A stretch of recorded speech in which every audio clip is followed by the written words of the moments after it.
Man City is going to host Arsenal at the Etihad Stadium, a stadium that capacitates 53,400 people, and this game is going to be played on a Sunday. Very huge game of football. It comes in through when Arsenal is tied with Liverpool with 64 points and Man City is lagging behind by 1 point, meaning that they're really having 63 points and they are fired for this encounter. Man City's last game, they went ahead to really, I think, draw with Liverpool because the next weekend was all about the FA Cup. That's why Arsenal never went to get engaged into any action. And for Arsenal, they went ahead to leave it late against Brentford by 2-1. Then they had to play in the Champions League and they knocked out FC Porto by how many penalties? 4-2. And they really proceeded to the quarterfinals where they were drawn against Bayern Munich, and Man City were drawn against Real Madrid. But the last Premier League game Man City went ahead to play, they played away at Anfield and they took the lead in the first half. I think it was John Stones. Then the equalizer came in through from a penalty that was scored by McAllister, and the game went ahead to end like that. So welcome to this channel. Smash the like button, comment and share.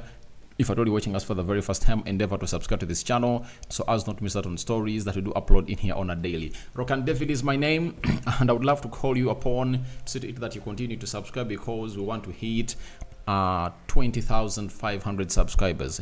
So I know this entire video is really going to get us more subscribers to really cap up to that target of this channel. Now let's obviously get straight into thanking the Muslims for fasting and Ramadan Mubarak. To the Christians, we cover you all in the precious blood of Jesus Christ. Jesus was crucified today on Good Friday and he's gonna resurrect on a Sunday, and may his resurrection see most of your endeavors resurrect and your plans resurrect to brightness and really yield the best of fruits that you people really deserve. Now this game of football comes in through when Liverpool is first going to be playing at around 18:30 hours before this game comes in through. If at all Liverpool wins, it will go 3 points ahead of Arsenal and 4 points behind Man City, meaning that these two teams will come in through when they're really having a lot of pressure piled onto them after that win of Liverpool. So Liverpool is playing at Brighton. They're really hosting it at Anfield, and you anticipate that Liverpool is gonna win that beautiful game of football that's we played at Anfield. When we go to Arsenal, I think they don't have any player that you can say he cannot make it to the game of Man City, because even Julian Timber is said to be ready for this game, and it's going to be waiting. Well, it's going to be in the hands of the manager to come out and make a decision on whether he obviously gives him a go into this game or not. That's what we've been told by the flies on the walls of Arsenal that act as correspondents for the North London side in different media outlets. Gabriel Magalhaes, Gabriel Martinelli and Bukayo Saka, the managers say today they've gone here to train and is waiting to see how these two are really gonna be like into that training session on Saturday to obviously see whether they are assessed to really get part into the game of Man City. That is going to be a very huge game, a game with a very huge magnitude. Then the rest of the players are really fit, meaning that Arsenal really having a fully fit squad to take on the side of Man City. When we go to Man City, most of the players have gone ahead to return, but today in the press conference, the manager of Man City has gone ahead to rule out Kyle Walker and John Stones. He has ruled them out totally. They're not going to be part of the game of Arsenal versus Man City.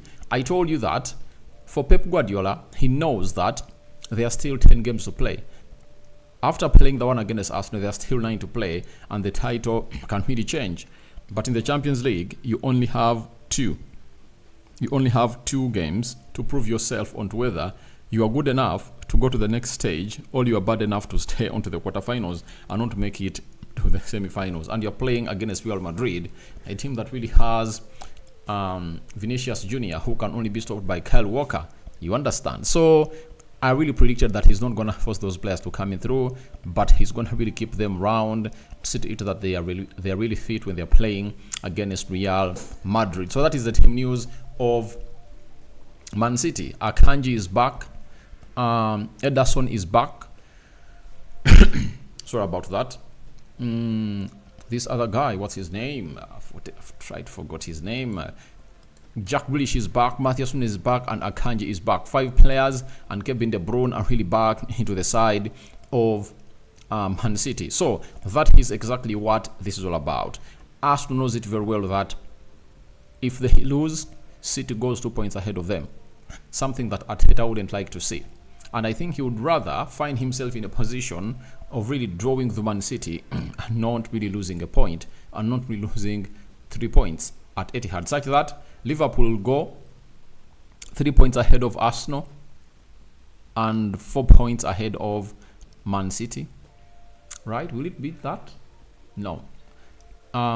They will go 3 points ahead of Man City, and they will be 2 points ahead of Arsenal. I think for that, they will be okay with that, but they wouldn't like to lose this game of football, and they're going to come in through to play to obviously win. So, let's go to the predicted starting 11 for the side of Man City versus Arsenal. And this is the predicted starting 11 of Arsenal. I'm going to record a video of the predicted starting 11 of Man City as they face Arsenal with their 2 quality players missing out in action. The system of Arsenal is always a 4-3-3. I think that's known to many, that they always reside onto that system, and they've gone ahead to be using that throughout the season. Though there are lots of transitions in the course of the game, they really try to change the systems of play, but the main and the best of that is a 4-3-3 system. In goal, obviously, David Raya returns. We all know that in the last Premier League game they played, it was Aaron Ramsdale, but we all knew to it that if it wasn't that David Raya was loaned to the side of Arsenal by Brentford, then Ramsdale wouldn't have gone ahead to get a chance to play into that game. So David Raya returns, being at the Spanish national team, starting both games against Colombia and against Brazil.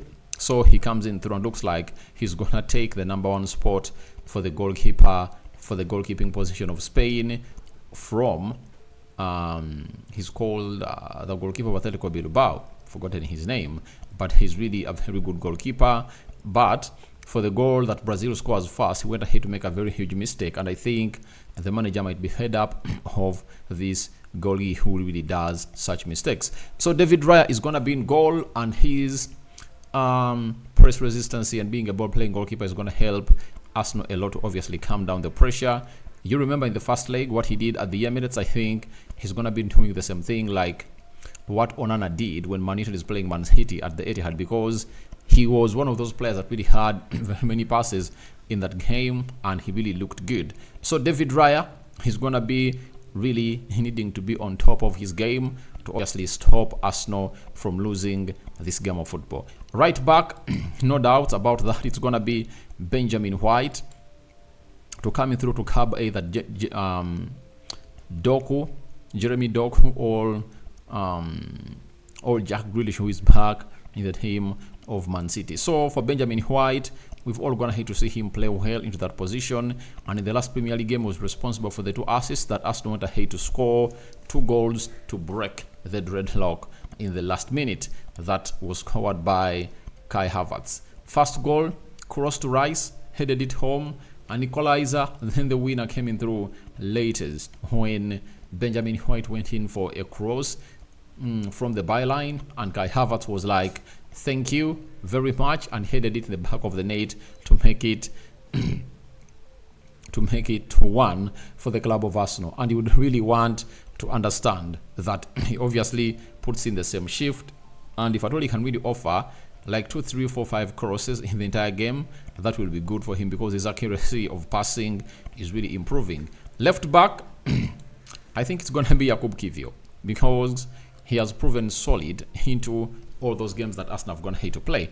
This is a position where I think the manager can really take a little bit and really say, all right, let me get in Tomiyasu to play a little bit of the game. But Tomiyasu has just gone ahead to return from injury, and can you trust him to come in through and really play all those minutes. I think it's better you start up with Jakub Kivio and then you get into Miyasu to close that area down in the last 30 minutes of the game, because Jakub Kivio has gone ahead to complement well with the back two, or with the central defenders of Arsenal, of which I think it's not going to really change. That is the central defense you're talking about. Saliba on the right and Gabriel Magalhaes onto the left.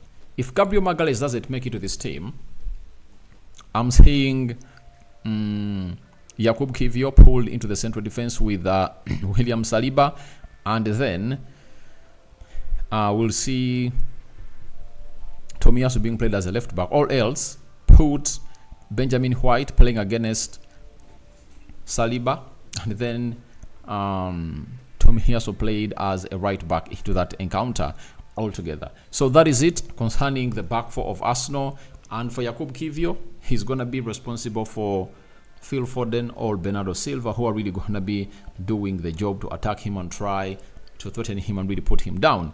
So for the central defenders, Gabriel Magalhaes and Saliba, I think the man they're going to face tomorrow or on Sunday, he's not a novice to them. That is Haaland.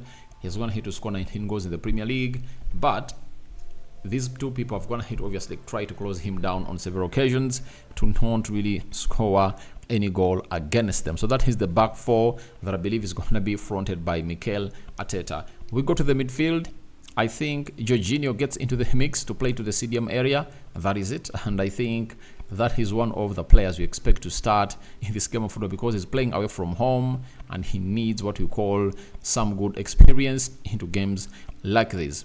Then you have Declan Rice onto the other side alongside Martin Odegaard. So the midfield three of Arsenal is going to look like that. It's going to be just holding it out with Rodri, Kevin De Bruyne, and maybe Kovacic into the mix, according to how the manager is really going to pick it. But with Declan Rice given that role of a box-to-box has shown us that he's really deadly. I've gone ahead to see a story today being brought us by Pep Guardiola, confirming to us that no team wouldn't like to be having a Declan Rice. So he looks like he wanted him to be playing for City, but Arsenal went ahead to edge them, and so that Declan Rice went ahead to be playing for the side of Arsenal into the mix. So that is the midfield three. Odegaard is really going to be very pivotal in this game, especially as far as creativity is concerned.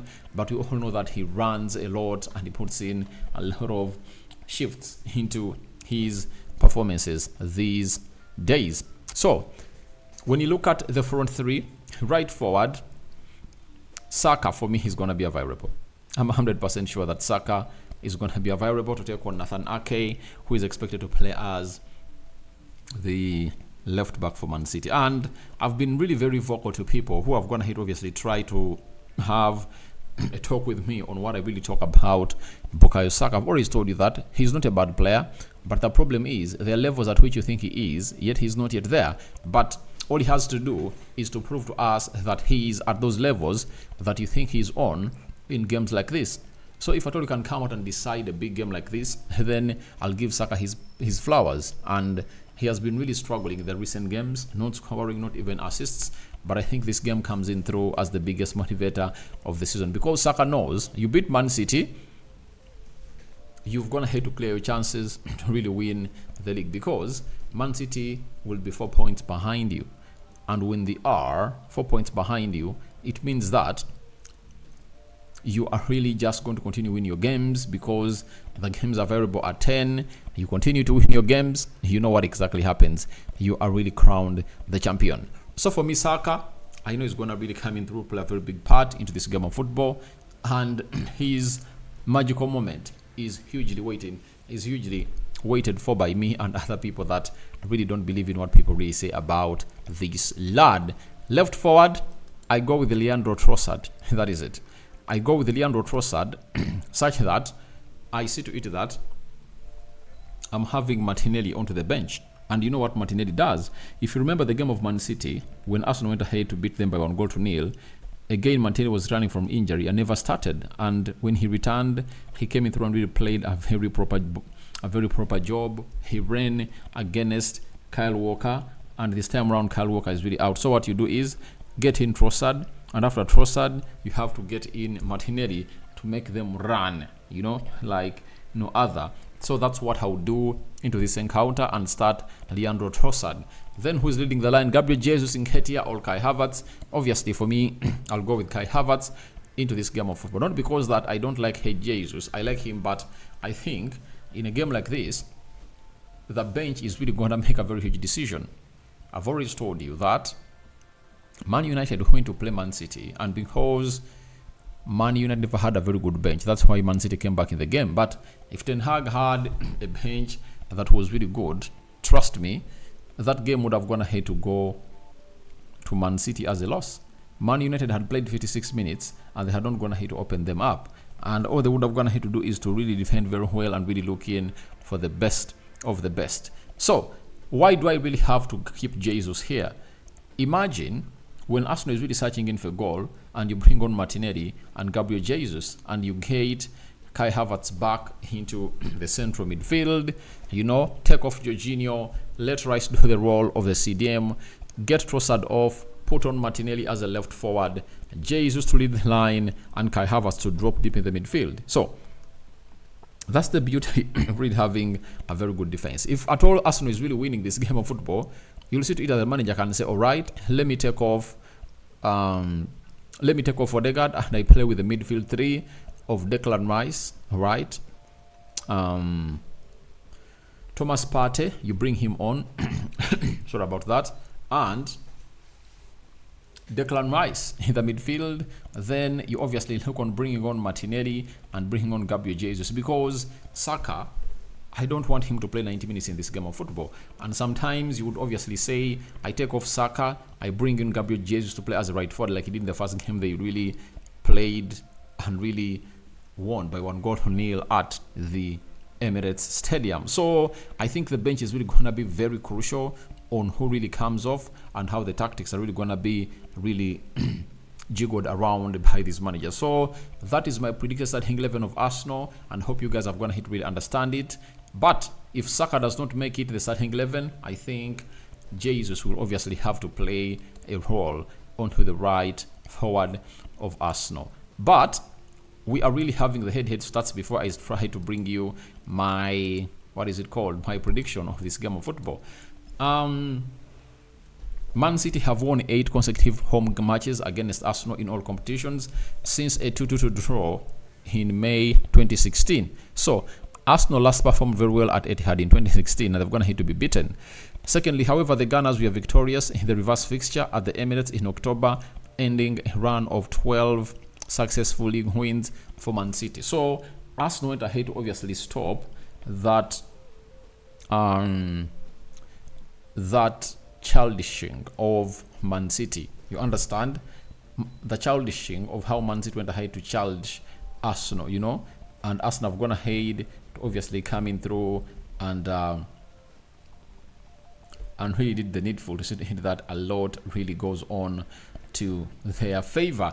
Lastly, the North London side are seeking to complete a league double win over Man City for the very first time since 2007-2008. So, this side last went ahead to obviously get in what we call a double over Man City in the league in 2007-2008. And remember, that team of Arsenal was really deadly. They had Samil Nasri, they had Fabregas, Flamini, they had Song Bilong, they had Gareth Clichy crossed. I think I don't get going ahead to cross. I think at cross, and they really had Clean Gibbs doing the job. They had Eboué, they had Vermaelen, they had Koscielny, they had Robin Van Persie, they had Rosicky, they had Heleb. That side was really deadly, and that is the side that last went ahead to beat the side of Man City home and away. Now we go to the head-to-head when it comes to the Arsenal side and what it is like into this encounter. All this is coming in through from the BBC, and we've been told Arsenal have won all 8 of their Premier League games in 2024, scoring 33 goals and conceding just 4. So, Arsenal is a high-scoring side, but are they really going to score hugely against Man City? And they've gone ahead to score, by the way, out of these 33 goals, Arsenal's gone ahead to score close to 25 of those when they're playing away from home. 6 against West Ham, 6 against Burnley, 6 against Sheffield, 2 against Nottingham Forest. Those are 20 goals in 4 games. So they've been averaging 5 goals in their previous games. They're going to have to play away from home. Then they last won 9 top 9 flight matches in a row between January and March 2024 during the unbeaten Invincibles. That is it. So they last did this in 2004, and for a team that is going to have to win 9 consecutive games every season, especially in the second half of the season, has going to have to find themselves as winners of the league. The Gunners have won just once in 19 previous away fixtures against the defending champions, losing each of their last 5. So they've going to have to really lose 19. They've won once in the last 19. You know, that is really a very bad start, and Arteta needs to overturn this. Mikel Arteta's side have scored 5 or more goals in each of their past 3 Premier League games, and that is away. Away, they've been scoring very many goals. That's the stat I'm going to have to give you early enough when I'm really bringing you these stats. And they are vying to keep 4 successful top flight away clean sheets for the first time since May 2005. That is Arsenal for you. Arsenal wants to really keep all these, and they are really working hard. So, by the way, away from home, Arsenal don't concede very many goals. That's what people should really get to know and be well conversant about. Lastly, Kai Havertz could become the first player to score in 5 consecutive Premier League appearances during his debut season at Arsenal since Thierry Henry in 1999 to 2000. So, Thierry Henry came in through and really made the beautiful out of himself, and he came out and really scored in 5 consecutive games when he made his debut in 1999 and 2000. So that is all about Arsenal. Then they go to Man City. Man City are unbeaten in 38 matches at Etihad in all competitions, winning 33 and drawing 5. So they are beaten in 38 games, meaning that the possible result Arsenal can get is a draw. You understand? Second, Pep Guardiola's side are also on a club record run of scoring in each of their past 57 home games in all competitions, meaning that if you think Arsenal is going to keep a clean sheet, then you shouldn't really think about that, because this team is going to have to be scoring a goal in the last 57 home competitions. However, City are winless in all 5 of their top flight fixtures this season against sides currently in the top 5 of the table, drawing 3 and losing 2. So they're going to have to really look bad when they're playing teams in the top 5 of the league. What are those teams? They've drawn with Liverpool 1-1 on both occasions. They've lost to Arsenal at Emirates. They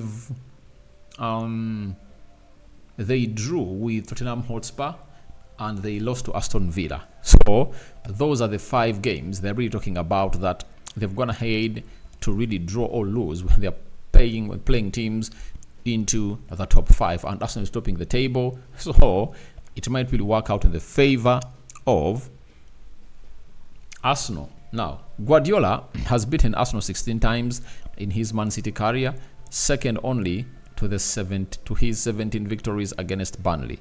That is Pep Guardiola. If there is a team that he knows to beat, it's none other than Arsenal. He knows to beat Arsenal left, right, and center.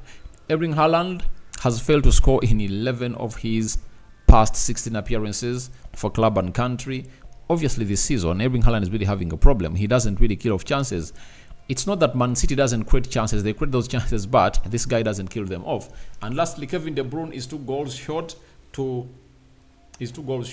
100 City goals in all competitions. So on Sunday, he might come in through very charged to see to it that he puts himself into that situation of really scoring 2 or scoring a brace to really get onto 100 goals for the side of Man City. So that's what I had for you, and I'm going to hit read all those head-to-head stats, and I hereby come in and tell you I respect Man City as the hosts, but I see the best Man City can get out of this game against Arsenal is a draw.